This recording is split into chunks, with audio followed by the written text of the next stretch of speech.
성도 여러분 안녕하세요.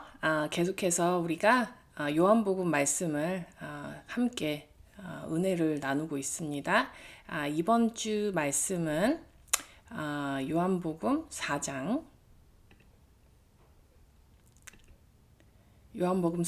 43절에서 54절의 말씀입니다. 우리 함께 말씀을 읽고 말씀 나누도록 하겠습니다. 함께 나누실 말씀은 요한복음 4장 43절에서 54절 말씀입니다. 제가 읽어드리겠습니다. 이틀이 지나며 예수께서 거기를 떠나 갈릴리로 가시며 친히 증언하시기를 선지자가 고향에서는 높임을 받지 못한다 하시고 갈릴리에 이르심에 갈릴리인들이 그를 영접하니 이는 자기들도 명절에 갔다가 예수께서 명절 중 예루살렘에서 하신 모든 일을 보았음이더라. 예수께서 다시 갈릴리의 가나에 이르시니 전에 물로 포도주를 만드신 곳이라. 왕의 신하가 있어 그의 아들이 가버나움에서 병들었더니 그 예수께서 유대로부터 갈릴리로 오셨다는 것을 듣고 가서 청하되 내려오셔서 내 아들의 병을 고쳐주소서 하니 그가 거의 죽게 되었음이라. 예수께서 이르시되 너희는 표적과 기사를 보지 못하면 도무지 믿지 아니하리라. 신하가 이르되 주여 내 아이가 죽기 전에 내려오소서. 예수께서 이르시되 가라 내 아들이 살아있다 하시니 그 사람이 예수께서 하신 말씀을 믿고 가더니 내려가는 길에서 그 종들이 오다가 만나서 아이가 살아있다 하거늘 그 낳기 시작한 때를 물은즉 어제 7시에 열기가 떨어졌나이다 하는지라. 그의 아버지가 예수께서 내 아들이 살아있다 말씀하신 그때인 줄 알고 자기와 그 온 집안이 다 믿으니라. 이것은 예수께서 유대에서 갈릴리로 오신 후에 행하신 두 번째 표적이니라.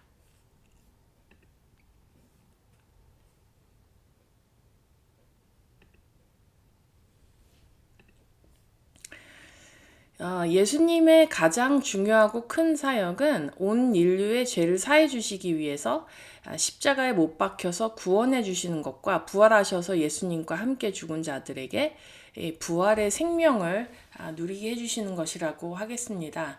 십자가와 부활을 위해 이 세상에 인간의 몸을 입고 예수님이 오셨지만 예수님이 또 가장 많이 사역하신 그런 어떤 사역 중에 하나가 병에 걸린 사람들을 고쳐주시는 치료, 또 영적인 병을 겪는 사람들을 치유하시는 이런 치료의 사역이었습니다. 이 사복음서를 읽으면 예수님이 중풍병자, 안진뱅이, 눈먼 소경, 혈루병의 여인 등등 수많은 병든 사람들을 만나주시고 치료해주신 것을 볼 수 있습니다. 그만큼 예수님께서 아픈 사람들을 불쌍히 여기시고 그들의 마음을 감싸주셨다, 이렇게 우리가 이해할 수 있겠습니다.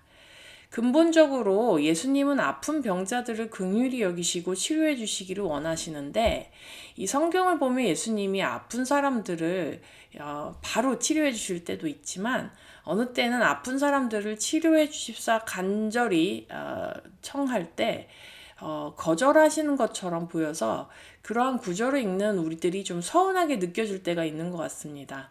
오늘의 본문이 예수님이 아픈 사람을 치료해 주십사 간청을 했을 때 예수님의 반응이 좀 너무 무심하신 거 아니신가 하고 서운하게 느껴질 수 있는 이야기가 아닐까, 그런 생각이 됩니다. 본문의 내용을 간단하게 요약해서 읽도록 하겠습니다. 예수님이 유대 땅 예루살렘에서 사역을 하시고 이제 다시 자신의 고향인 북이스라엘에 위치한 갈릴리로 오셨습니다. 저번 주까지 북이스라엘로 오시는 길에 사마리아에 있는 수가라는 마을에서 우물가 한 여인을 만나 주시고 그 여인에게 성령을 주심으로써 그 동네 모든 주민들이 예수님을 메시아로 믿게 된 이야기를 나눴습니다. 이제 사마리아를 떠나서 이제 갈릴리로 오셨고 물로 포도주를 만들어서 첫 번째 표적을 보여주신 이 가나 혼인잔치가 있었던 그 가나에 재차 다시 방문하셨을 때 이야기라고 합니다. 예수님이 가나에 오셨다는 소문을 듣고 왕의 신하라고 한 사람이 이 가버나움에서부터 예수님을 찾아옵니다. 가버나움에서 가나는 약 32km 정도의 거리로 성인이 만약에 걷는다고 하면 8시간 정도 걸리고 말을 탄다고 하면 3시간가량의 거리라고 합니다. 가버나움에서부터 예수님을 만나기 위해 달려온 사람은 헤롯 왕의 신하였고 굉장히 대단히 높은 신분의 사람이었다고 합니다. 이 세상적으로 매우 성공한 사람이었지만 그의 아들이 병에 걸려서 죽게 되었습니다. 자신의 신분이나 권력을 상관하지 않고 예수님께 엎드려서 아들을 고쳐주시기를 간청하는 모습에서 아마 이 아이가 장자였고 어린아이였으며 어떤 대단한 의술을 가진 의사들이라 할지라도 치료할 수 없다고 포기한 상태였지 않나 이렇게 짐작을 할 수가 있습니다. 고대 유대 사회에서의 아들은 매우 중요한 사회적인 가치가 있었는데 이게 만약에 장자라고 한다면 이 아들은 집안의 이름과 부와 혈통을 책임져야 하는 중요한 사람이었다고 할 수 있는 것이죠. 헤롯 왕의 중요한 신하였던 이 사람은 아들의 죽음 앞에 권력도 재산도 아무런 도움이 되지 않는다는 것을 깨닫고 비록 믿음은 없었지만 예수님께 자신의 신분을 내려놓고 겸손히 예수님께 엎드려서 매달리게 됩니다. 그에게 너무나 귀중한 아들을 살릴 수 있는 사람은 예수님밖에 없다는 절실함 때문이었습니다.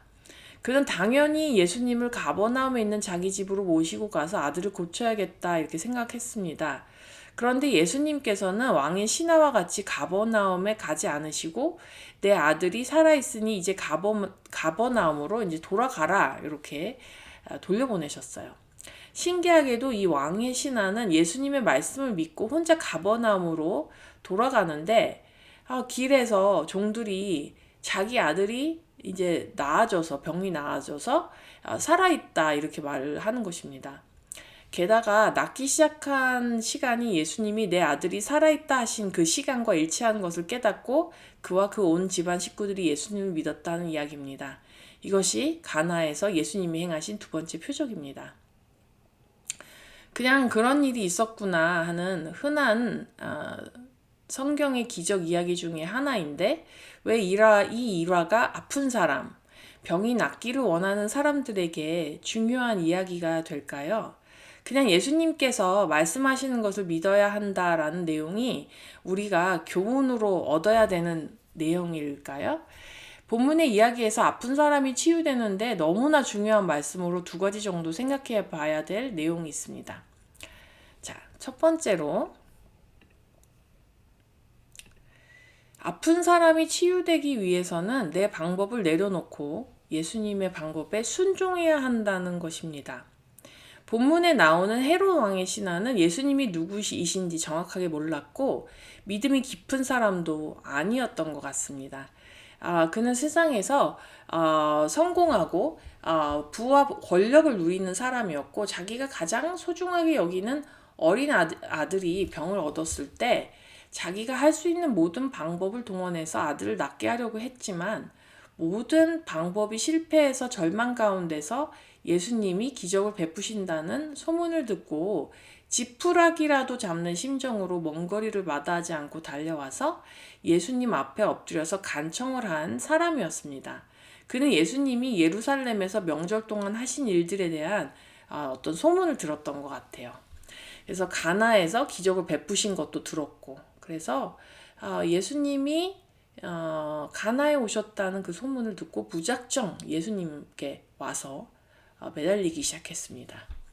그가 오직 단 한 가지 목적을 삼고 예수님을 찾아간 것은 자기 아들이 죽기 전에 얼른 예수님을 모시고 가버나움으로 와서 아들의 몸에 안수를 하고 병을 고치도록 해야겠다는 그 일념 하나로 달려온 거예요. 47절에 보면 왕의 신하가 예수님께 청하되 내려오셔서 내 아들의 병을 고쳐달라고 하는 것을 읽을 수가 있습니다. 내 아이가 죽기 전에 가버나움으로 내려오소서 하고 49절에 다시 한번 또 간청을 하죠. 시키는 대로 무엇이든지 할 테니 제발 자기와 함께 아들이 있는 가버나움으로 가서 아들을 살려달라 이렇게 요청하는 것이었습니다. 죽어가는 아들을 살려달라는 간곡한 간청에 예수님의 첫 번째 대답은 너희는 표적과 기사를 보지 못하면 도무지 믿지 않는 그런 종류의 사람들이다라고 아주 냉소적인 반응이었습니다. 이 사람 한 사람을 가리켜 말씀하신 게 아니에요. 그 히브리 성경을 보면 복수로 너희들 이렇게 써 있거든요. 그러니까 한 사람을 가리켜 너희는 이렇게 말씀하신 것이 아니고 왕의 신하와 같이 사회적으로 성공한 상위층의 사람들을 다 싸잡아서 너와 같은 그런 부류의 사람들은 내가 기적을 베풀지 않으면 믿지 않지 하고 예수님께서 비꼬는 말씀을 하신 겁니다. 그런데 이 왕의 신하는 얼마나 애절하고 절박했던지 예수님의 냉소적인 대답에도 불구하고 다시 한번 함께 가셔서 아들을 살려달라고 애원을 합니다. 그러니까 예수님이 가라, 내 아들이 살아있다 이렇게 말씀하시고 끝. 이렇게 대화를 마무리 지으셨어요. 여러분의 아이가 너무 아파서 죽을 지경이 되어 하나님께 간절하게 낫게 해달라고 그 아이를 고쳐주세요. 정말 간절하게 낫게 해달라고 기도했는데 이러한 응답을 주신다면 여러분 어떤 마음이 드시겠습니까? 제 아이를 낫게 해주세요 하고 기도를 했는데 하나님이 너네 부류, 너네 상류층 부류, 너네 잘 사는 부류는 내가 병을 뿅 하고 낫게 해주는 기적을 베풀어야지만 나를 믿지 하고 하나님이 냉소적으로 반응하셨다면 여러분 무안하시지 않으시겠습니까? 이런 반응을 들었어도 그래도 방법이 없었기 때문에 간절히 다시 낫게 해주십사 기도했는데 내 아이가 나았으니까 이제 돌아가라 이렇게 성의 없이 응답하시면 하나님께 서운하시지 않으시겠습니까? 이 왕의 신하의 생각으로는 의뢰의 사람을 낫게 하려면 아픈 사람에게 이 낫게 해주려는 이 사람이 직접 가서 안수하고 아픈 몸에 손을 대서 안수하고 간절히 기도해주는 어떤 행위가 있어야 죽은 사람을 살릴 수 있다는 고정관념이 가득했던 것 같습니다. 예수님이 정말 능력이 있다면 이런 방법으로 이러셔야 내가 아픈 곳을 낫게 하실 수 있지 이런 생각이 우리도 모르게 있다는 거예요. 목사님이 아픈 사람이 있는 병원에 가서 정말 안수기도를 해주시고 이래야 병이 낫지 그런 생각이 있었다는 거예요. 그런데 예수님은 왕의 신하가 생각하는 대로 일하지 않으셨습니다. 사실 왕의 신하의 마음이 매우 불편하게 예수님이 일하셨어요. 예수님의 공수표 같은 말을 확인해 볼 방법이 없이 그저 먼저 믿고 자기 아들이 있는 가버나움으로 빈손으로 돌아가는 수밖에 없었습니다. 제가 만약 왕의 신하였다면 예수님께 정말 매우 서운하고 가버나움으로 돌아가는 길 내내 정말 여러 가지 복잡 미묘한 감정이 들었을 것 같습니다. 내가 더 매달렸어야 하나? 이 아이가 나았다는 말을 믿은 내가 너무 순진했나? 다시 돌아가서 다른 방법을 찾아야 하나? 아주 별별 생각이 머리에서 맴돌았을 것 같아요. 무엇보다 예수님이 너무 나의 간절한 요청에 성의가 없다라는 생각에 매우 정말 서운하고 실망했을 것 같습니다. 이 왕의 신하가 믿은 믿음은 없었지만 그래도 훌륭했던 것이 예수님이 돌아가라고 하니까 아무런 확인 없이 정말 그냥 돌아갔어요. 자기 생각에는 분명 예수님을 모시고 가야 될 것 같은데 예수님이 돌아가라고 하니까 그 말씀을 믿고 그냥 자기가 했던 방법을 포기하고 순종한 거예요. 질병을 앓고 계시는 여러 성도님들, 또 특별히 아픈 자녀들을 위해 기도하고 계신 성도님들, 예수님께 간절히 병을 낫게 해달라고 기도하는데 그 응답이 내 생각과 너무 다르게 응답이 될 때 정말 치유하시는 하나님을 끝까지 신뢰하고 그분의 방법에 정말 전적으로 순종하시기를 기도합니다. 때로는 하나님의 응답이 너무 차갑고 거리감 있게 느껴져서 서운하실 때가 있으실 줄 압니다. 그런데 예수님은 우리의 뜻과 생각대로 일하시는 한정적인 분이 아니심을 다시 한번 깨달으시기를 바랍니다. 예수님의 치료와 치유는 나의 어떤 생각과 고정관념을 뛰어넘어서 장소와 시간을 뛰어넘어 일하시는 정말 창조적인 하나님이심을 여러분들의 질병을 통해서 그 기도를 통해서 경험하시기를 원합니다. 그리고 또 기도드립니다. 저는 오늘 본문의 말씀을 묵상하면서 문둥병이 걸린 나아만 장군의 이야기가 떠올랐어요. 우리 함께 열왕기 하 5장 9절에서 11절을 함께 읽도록 하겠습니다. 열왕기하로 갑니다. 열왕기하 5장 9절에서 11절 함께 읽도록 하겠습니다. 나아만이 이에 말들과 병거들을 거느리고 이르러 엘리사의 집 문에 서니 엘리사가 사자를 그에게 보내 이르되 너는 가서 요단강에 몸을 7번 씻으라. 내 살이 회복되어 깨끗하리라 하는지라. 나아만이 노하여 물러가며 이르되 내 생각에는 그가 내게로 나와서 그의 하나님 여호와의 이름을 부르고 그의 손을 그 부위 위에 흔들어 나병을 고칠까 하였도다. 아멘. 나아만 장군이라는 사람은 그 당시 강대국 그 다메섹의 아람 왕의 군대 장관이었습니다. 그는 존귀하고 큰 용사라고 했어요. 이렇게 대단한 사람인데도 자신의 나병을 고칠 수가 없어서 이스라엘 선지자인 엘리사를 찾아왔어요. 그런데 엘리사가 나아만 장군과 같이 권력자가 찾아왔는데도 코빼기 하나 보이지 않고 자기 심부름을 하는 사람을 시켜서 요단강에 7번 몸을 씻으면 낫게 된다라고 이렇게 사환을 시켜서 말을 전해준 거예요. 직접 나와서 인사도 하지 않고. 엘리사의 처방이 너무나 성의가 없어서 이제 화가 난 거야. 나아만 장군이 그래서 뭐라고 했냐면 내 생각에는 이라고 하지 않습니까? 제가 이 본문에다가 하이라이트 쳐드렸죠. 자기의 나병을 엘리사가 고치는 방법에 대한 자기의 생각이 확고한 것을 볼 수 있습니다. 자기를 위해 하나님께 기도하고 그 부위에 직접 정말 안수해서 나병을 고칠 것이라고 생각을 한 거예요.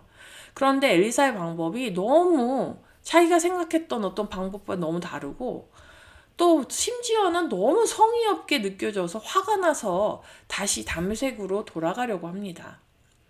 여러분, 예수님의 응답이 때로는 정말 무정하게 느껴질 때가 있을 겁니다.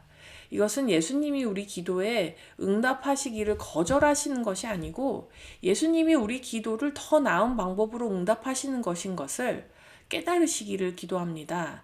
내 방법 내려놓고 예수님의 방법에 순종하셔야 됩니다.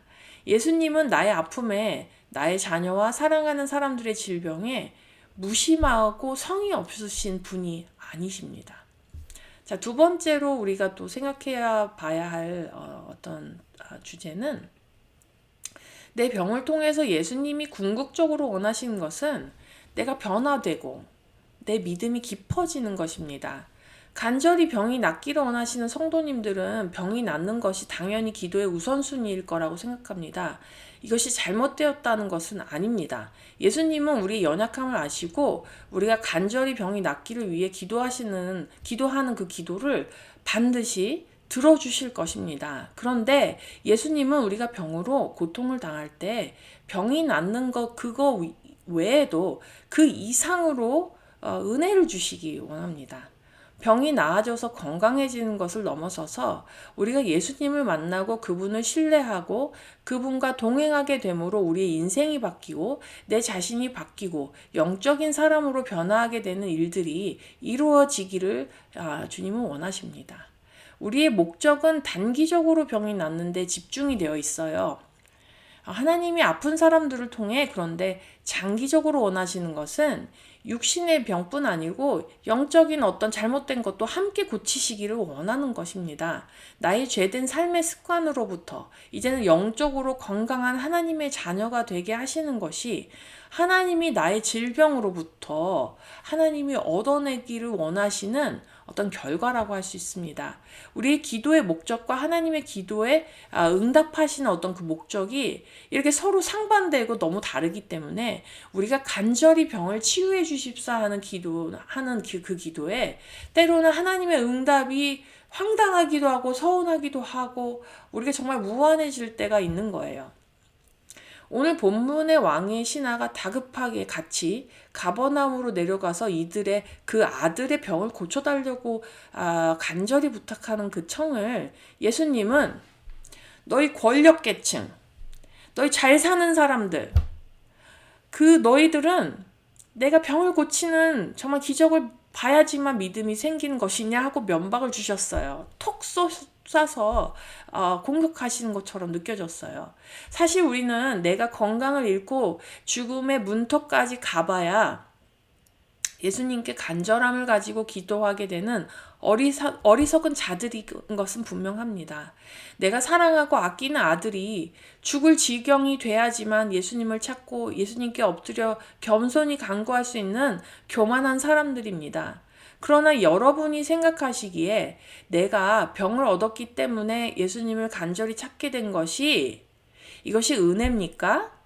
아니면 내가 병도 없고 무난하게 건강하게 살기 때문에 예수님 없이 살 수 있고 예수님 모르고 죄 지으면서 그냥 그럭저럭 사는 그것이 은혜입니까? 내가 병을 얻었더라도 예수님을 만나게 되고 예수님을 신뢰하게 되고 예수님의 기적을 체험하게 되는 것이 정말 더 큰 은혜가 아니겠습니까? 이 왕의 신하는 예수님께서 꾸중하시는 것을 듣고도 다시 한번 아들을 만나서 그의 병을 고쳐주실 것을 간곡히 부탁했습니다. 그러나 예수님은 가라, 내 아들이 살아있다 하시며 절망적인 아이의 아버지를 빈손으로 보내셨습니다. 물론 왕의 신하 입장에서는 예수님이 같이 가버나움으로 가서 아들을 안수하시고 고쳐주셨다면 너무나 안심이 되고 확실하게 아들을 고치는 방법이었겠습니다. 예수님이 아들이 살았다고 말씀하시는 것만 믿고 가기에는 정말 말 타고 왔다는 정말 그 3시간이 너무나 불확실한 그러한 시간이 아니었을까. 얼마나 그 3시간이 얼마나 길게 느껴졌을까. 그런 생각이 됩니다. 그런데 예수님이 원하시는 것은 왕의 신하의 아들이 살아나는 것은 물론이고 왕의 신하가 예수님의 말씀을 믿고 먼저 순종해서 발걸음을 내딛기를 원하시는 것이었습니다. 예수님은 왕의 신하가 예수님을 믿고 예수님의 말씀에 순종해서 기적을 체험하고 그 기적이 믿음으로 연결되기를 원하셨습니다. 제가 학생들 노래를 가르칩니다. 노래를 하는 학생들은 청중들 앞에서 연주를 해야 되기 때문에 연주 전에 정말 긴장 많이 하고 연습한 대로 무대에서 기량이 발휘될까 이런 생각 때문에 스트레스를 정말 많이 받아요. 그런데요, 제가 오랫동안 학생 가르쳐 보니까 레슨 때 학생들 중에 과거에 이제 연주를 하다가 청중들 앞에서 연주를 아예 망쳐본 경험이 있는 이런 학생들이 있어요. 근데 이런 학생들은 너무나 불안하고 그 트라우마가 있기 때문에 제가 그 학생들 연주 당일날까지 그들을 도와주기를 원하고 간청하고 제가 그 학생들을 위해 일일이 다 정말 떠먹여주기를 원할 때가 있습니다. 그들의 간절함이 말할 수가 없죠. 그런데 제가 그 학생들 일일이 하나하나 다 도와줘서 그 학생의 연주를 다 정말 잘하게 된다면, 성공을 하게 된다면 여러분 생각하시기에 그것이 그 학생들의 실력입니까? 아니면 제 실력입니까? 제가 다 떠먹여서 연주를 하는 그 학생 스스로 긴장감을 극복하지 못하고 제가 없으면 아예 연주를 못하게 되는 그런 연약한 연주자를 제가 만들고 싶겠습니까? 그래서 때로는 제가 도와주면 학생이 더 잘 될 거를 알아요. 그렇지만 학생이 연습할 때 배웠던 그 테크닉들을 연주할 때 스스로 기량을 발휘할 수 있게 제가 어쩔 때는 정말 이를 꽉 물고 도와주지 말아야 될 때도 있다는 겁니다. 이것은 제가 학생들을 사랑하지 않고 그들에게 관심이 없어서가 아니고 그들 스스로가 문제를 해결하고 선생님인 저 대신에 그들이 정말 참답게 참으로 예수님을 의지해서 그들이 스스로 성공하는 경험을 얻게 하기 위함입니다. 예수님이 아들의 죽을 병에서 그를 살려주시는 기적을 경험하기 위해서 왕의 신하는 예수님이 너 혼자 가버나움으로 돌아가라 하시는 말씀을 믿고 정말 먼저 그 말씀에 순종해서 돌아가야만 했습니다.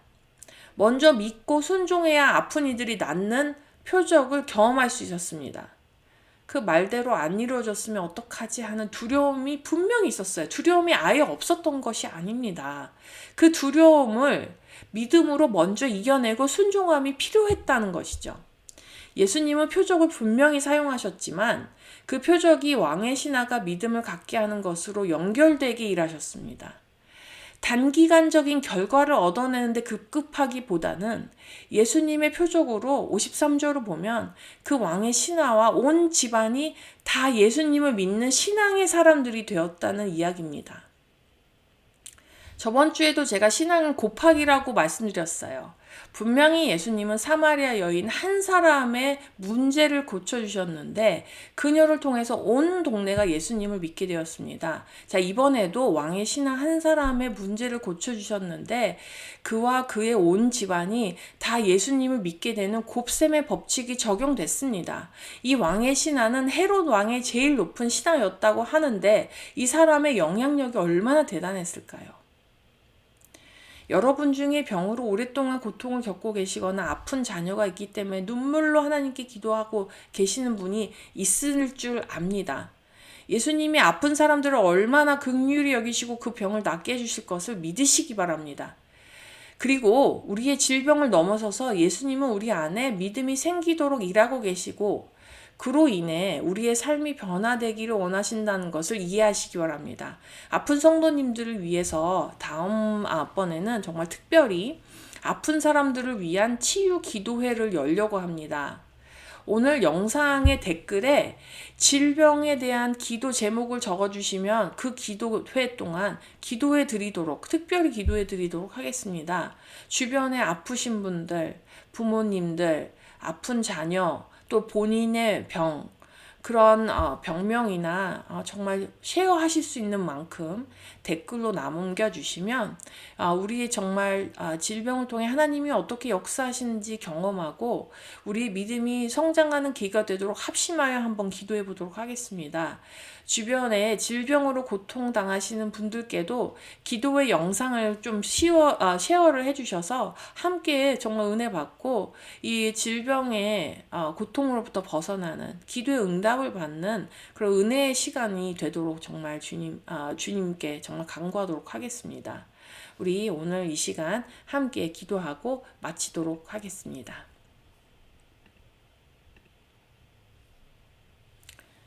사랑의 주님, 많은 성도들이 정말 자신의 아픈 질병, 고통당하는 질병 때문에 이 말씀의 자리로 나왔습니다. 주님, 그들의 병을 고쳐주시고 또 이 병으로 고통하는 그것을 넘어서서 예수님께서 정말 우리들에게 믿음을 주시기 원하고 우리들에게 정말 우리 삶의 변화가 있고 우리로 말미암아 그 주님께서 고쳐주시는 그 기적으로 말미암아 이것이 정말 우리와 온 집안이 정말 예수 그리스도를 믿는 큰 축복으로 연결되기를 원합니다. 이 시간 정말 하나님의 사랑과 예수 그리스도의 은혜와 성령의 감화 감동 교통하심이 이 시간 정말 그레이스 TV에 모여서 오픈함스 교회 예배에 모여서 이 말씀을 통해서 아픈 곳이 치유받고자 하는 모든 자들에게 함께 하시기를 예수 그리스도의 이름으로 축복하며 기도합니다. 아멘. 정말 성도 여러분, 정말 한 주간도 건강하시고 정말 기도로서 하나님의 뜻을 아시고 치유되시는 그런 정말 놀라운 한 주가 되시기를 축복합니다. 건강하시고 다음 주에 뵙도록 하겠습니다. 안녕히 계세요.